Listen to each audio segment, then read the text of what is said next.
आदमी वक्त के रफ्तार बदल सकता है, ये जो चाहे तो बिना पाँव भी चल सकता है। दिल में कुछ करके दिखाने की तमन्ना है अगर, तो मोम के तरह से फौलाद पिघल सकता है। तदबीर के दस्त से जर्री से तकदीर नुमायाँ होती है, कुदरत भी मदद पहुंचाती है जब कोशिशें इंसान होती है। नमस्कार, मैं आलोक सिंह। अभी हम मौजूद है आफाक अहमद सर के पास मौजूद है, जो कि वर्तमान में एमएलसी है। और ये शिक्षा की जगत में अगर कहा जाए तो पश्चिमी चंपारण में क्रांति लाने का दौर इन्हीं का रहा, जो कि एज ए शिक्षक हैं। शिक्षा के जगत से ही ये आज नेता बने। सर्वप्रथम में शिक्षक है। सबसे पहले आपका स्वागत है। चलिए, बहुत बहुत धन्यवाद आपका आलोक जी, आप आए और हमारे विचारों को लेने के लिए, इसलिए मैं आपको बधाई देता हूँ, आपको धन्यवाद देता हूँ। आप ऑलरेडी शिक्षक, अभी भी शिक्षा के जगत में अभी हैं। अभी सर, शिक्षक के रूप में आपने इतना बेहतरीन काम किया कि जैसे कि आपका विद्यालय भी चलता है, आपका और भी बहुत सारा प्रोजेक्ट चलता है, तो शिक्षा की जगत में क्रांति लाने का श्रेय कहा जाए तो सर्वप्रथम आप ही का है। देखिए, हम लोग ने डॉक्टर अम्बेडकर को पढ़ा है, करीब से देखा है, बड़े बड़े स्कॉलर्स और विद्वानों को समझने का मौका मिला है। समाज के अंदर बदलाव या क्रांति शिक्षा के माध्यम से ही किया जा सकता है। शिक्षा वह यंत्र है, वह ताकत है जिसके अंदर शिक्षा वास करती है, सरस्वती वास करती है। वो सरस्वती की ताकत से, उसके शक्ति से समाज में अभूतपूर्व परिवर्तन करता है। और सरस्वती जिसके अंदर होती है, वह सरस्वती उसको वह ताकत प्रदान करती है कि शेर कर तरह दहाड़ कर समाज के जो समस्याएं हैं, समाज के जटिल जो समस्याएं मुँह बाय खड़ी होती हैं, उन पर वह स्पष्टता से अपनी बातों को रखता है। शिक्षा डराती नहीं है, डरने नहीं देती है। और शिक्षा वह रोशनी है, वह प्रकाश है कि समाज में जो अंधकार फैला हुआ है, शिक्षा के माध्यम से ही उस अंधकार को दूर करके प्रकाश लाया जा सकता है। वो काम हमने किया। मैं देहात से आया, यहाँ गवर्नमेंट स्कूलों में पढ़ाया, लेकिन देखा कि सुदूर देहात से आने वाले बच्चे काफ़ी परेशान रहते हैं, दर दर का ठोकर खाते हैं।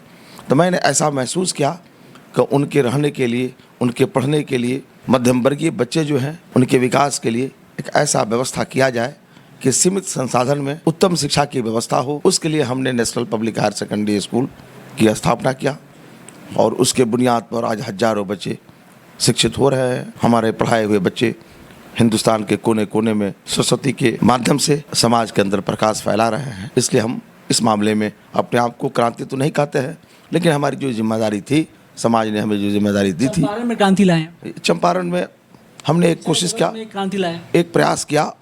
और जो समाज वंचित था, शोषित था, पीड़ित था, शिक्षा से दूर था, उसे समेटने का काम किया। और सामाजिक जो तकाजे थे, सामाजिक जो चुनौतियाँ थी, उसका एहतमाम करते हुए बहुत मजबूती के साथ उसके साथ खड़ा हुआ। और मुझे लगा कि मैं जो काम कर रहा हूँ, शोषित, पीड़ित और वंचितों के लिए कर रहा हूँ, मध्यम वर्गीय लोगों के लिए कर रहा हूँ। सीमित संसाधन में शिक्षा की व्यवस्था उत्तम करने का प्रयास किया। उसमें मुझे ऐसा लगता है कि आप लोगों के कहने के मुताबिक मैं सफल रहा। शुरुआत के दिनों में आपने काफ़ी स्ट्रगल किए हुए हैं, यहाँ तक कि आप ट्यूशन भी पढ़ाते थे, होम ट्यूशन पढ़ाते थे। और शून्य से शिखर तक जाने का तक का सफ़र कैसा रहा? देखिए, कवि ने लिखा है, तदबीर के दस्त से जर्री से तकदीर नुमायाँ होती है, कुदरत भी मदद पहुँचाती है जब कोशिशें इंसान होती है। तो हम लोग तदबीर कर्म के माध्यम से अपने भाग को और अपने किस्मत को लिखने का काम किया। जिंदगी में नो शब्द नहीं है, संघर्ष तो किया। दुनिया के जितने भी बड़े लोग हुए हों, वो सभी लोगों ने संघर्ष किया है। और संघर्ष करने वाले का ही नाम इतिहास में होता है। घर में बैठकर देखने वाला आदमी, चुपचाप तमाशा देखने वाला आदमी इतिहास के पन्नों में कैद नहीं होता है, बल्कि रोड पर निकलकर समाज की चुनौतियों को अपना चुनौती समझकर लड़ने वाला व्यक्ति ही इतिहास के पन्नों में आता है। वो काम हम लोगों ने किया। इसलिए किया कि नीचे से उठे थे और चुनौतियों को करीब से देखा था और उन चुनौतियों को पाटने का काम किया, उससे मुकाबला करने का काम किया और समाज ने साथ दिया और उसमें सफल हुए। अच्छा, शिक्षा से नेता बनने का सोच कहाँ से आया? अब पहली बार आप जो एमएलसी चुनाव लड़े थे, आपको सफलता नहीं मिला, लेकिन जब ही आपने दूसरी बार अपने एमएलसी का चुनाव लड़ा तो सफलता, शायद कहा जाता है तो असफलता कभी कच्ची नहीं होती। आज जब तक कुछ कर तब तक आपकी सफलता पक्की नहीं होती। हालांकि आपने कोशिश किया और दूसरी बार आपने आज एमएलसी भी, वर्तमान एमएलसी भी है। तो शिक्षा से नेता बनने तक का सफ़र के बारे में कहाँ तक आपने सोचा? देखिए, हम दो स्टूडेंट लाइफ में थे, स्टूडेंट यूनियन में भी रहे, टांगा स्टैंड और पलदार संघ में भी रहे। नेता बनने का सपना नहीं था, समाज में कुछ करने के विचारधारे थे। और उसी विचारधारा से ओतप्रोत होकर हम आए, कॉलेज में पढ़े, स्टूडेंट यूनियन में रहे, यहाँ टांगा स्टैंड और पलदार संघ में भी रहे। लेकिन जब 28 साल तक शिक्षक के रूप में काम किया तो मुझे ऐसा लगा कि युवाओं को राजनीति से दरकिनार किया जा रहा है। मध्यम वर्गीय युवा जो है वो सिर्फ झोला ढो रहा है, लोगों का कुर्सी साफ कर रहा है, दरी और जाजिम बिछा रहा है।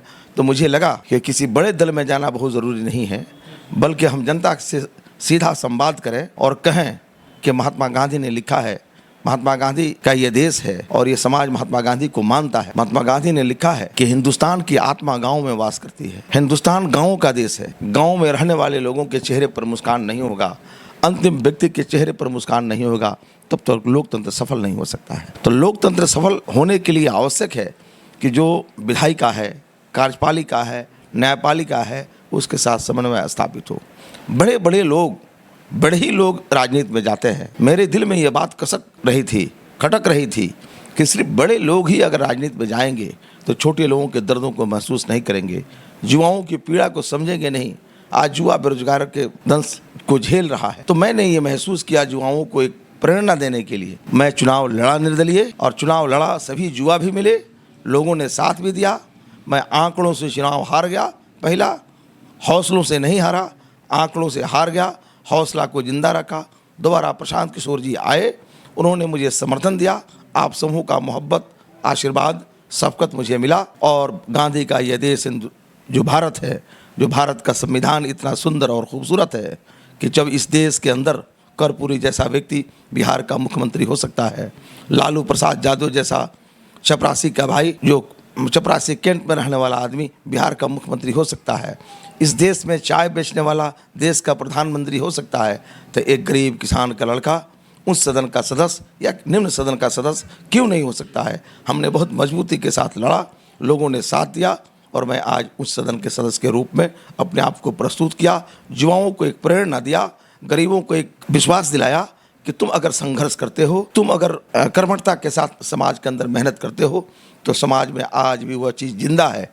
लोग तुम्हारे ऊपर विश्वास करेंगे, और विश्वास जब करेंगे तो तुम अपने समाज की नुमाइंदगी कर सकते हो, समाज की नुमाइंदगी कर सकते हो, और तंत्र जब तुम्हारे हाथों में आएगा तो उस लोकतंत्र के मंदिर में खड़ा होकर वो मध्यम वर्गीय लोगों को, नौजवानों के आवाज़ बनकर इस देश का और समाज का सेवा कर सकते हो। उस काम को मैंने किया। जनसुराज के प्रॉपर सर हैं, ये मेंबर, जनसुराज मेंबर भी हैं, और कहीं ना कहीं जनसुराज को बढ़ावा देने के लिए काफ़ी दिन प्रतिदिन मेहनत भी करते हैं।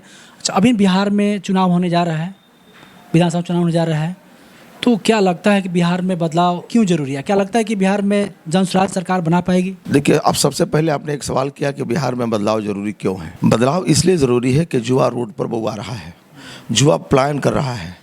श्रमिक ट्रेन में ठूस ठूस कर कर्नाटक और केरल और बंगाल में कमाने जा रहा है। हमारा युवा थक चुका है कि अब हमें नौकरी नहीं मिलेगी। हमारा युवा बिल्कुल बेबस हो चुका है कि बुढ़ापे में मेरे माँ बाप का आशीर्वाद मेरे साथ नहीं रहेगा। इसलिए यह ज़रूरी है कि बिहार के युवाओं को बचाने के लिए, उनको रोज़गार इस बिहार में दिलाने के लिए, महावीर और गौतम बुद्ध के धरती वाला बिहार को बचाने के लिए बदलाव आवश्यक है। बदलाव अगर नहीं हुआ तो भारत का इतिहास नहीं बल्कि विश्व के इतिहास जब लिखा जाएगा तो कहा जाएगा कि बिहार एक ऐसा राज था कि जो सिर्फ श्रमिक देता था, श्रमिकों का राज है, मजदूरों का राज है। और आज इस देश के जो भी प्रधानमंत्री हैं या इसके पूर्व के प्रधानमंत्री रहे हों, उन लोगों ने हमारे युवाओं को श्रमिक बना कर रखा है, पलायन मजबूर किया है। हमारे युवा मजबूरी में अपने माँ बाप को छोड़कर, बाल बच्चे को छोड़कर बाहर में कमा रहे हैं 10,000 15,000 की नौकरी, और अपने माँ बाप को छोड़ रहे हैं। उनकी आयु जो है वो कीमती है, उम्र को गंवा रहे हैं। ऐसी परिस्थिति में एक उम्मीद का किरण, एक आशा जनसुराज दे रहा है। और भितियारवा आश्रम से 2 अक्टूबर 2022 से प्रशांत किशोर, जो भारत का एक बुद्धिजीवी व्यक्ति हैं, जिन्होंने कई मुख्यमंत्रियों को बनाया, देश के प्रधानमंत्री को सहयोग किया, और ऐसे बहुत से राज्य में लोगों को मुख्यमंत्री बनाकर देखने के बाद उन्हें ऐसा लगा कि हम मुख्यमंत्री बना देते हैं, प्रधानमंत्री बना देते हैं, इससे बिहार के समाज के अंदर बदलाव नहीं होगा। क्यों नहीं हम एक बार बिहार के जनता के हाथ को पकड़ें और उसको जिता कर देखें।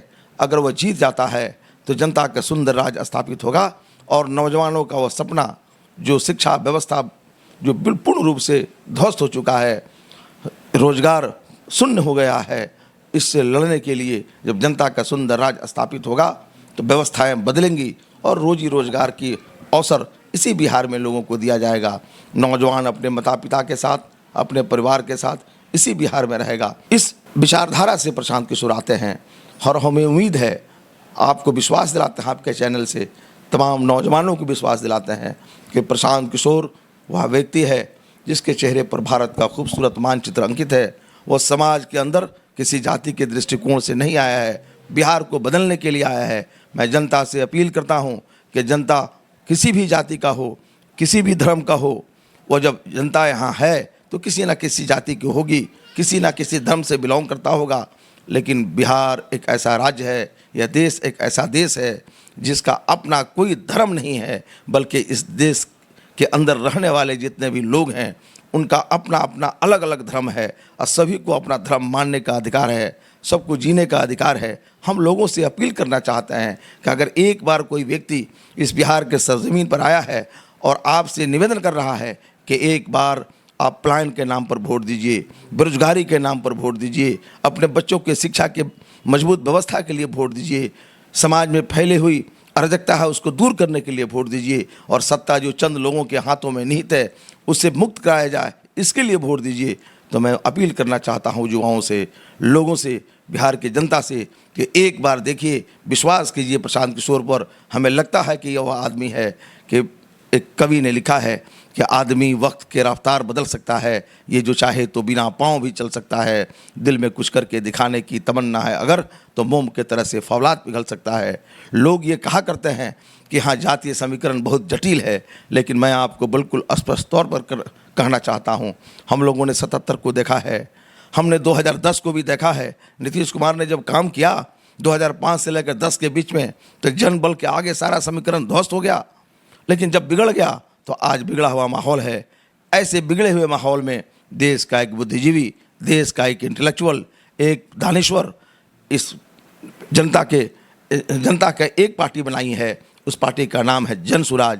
जनता का सुंदर राज स्थापित करने के लिए वह एक विचार और एक सपना लेकर आए हैं। इस सपना को साकार जब तक यहाँ के नौजवान नहीं करेंगे, यहाँ के मजदूर नहीं करेंगे, किसान नहीं करेंगे, तब तक बिहार बदल नहीं सकता है। और मुझे ऐसा लगता है, हम भ्रमण कर रहे हैं पूरे बिहार का, अपने नेता के साथ जाते हैं, ऐसे भी जाते हैं तो लोगों के आंखों में बदलाव का सपना है।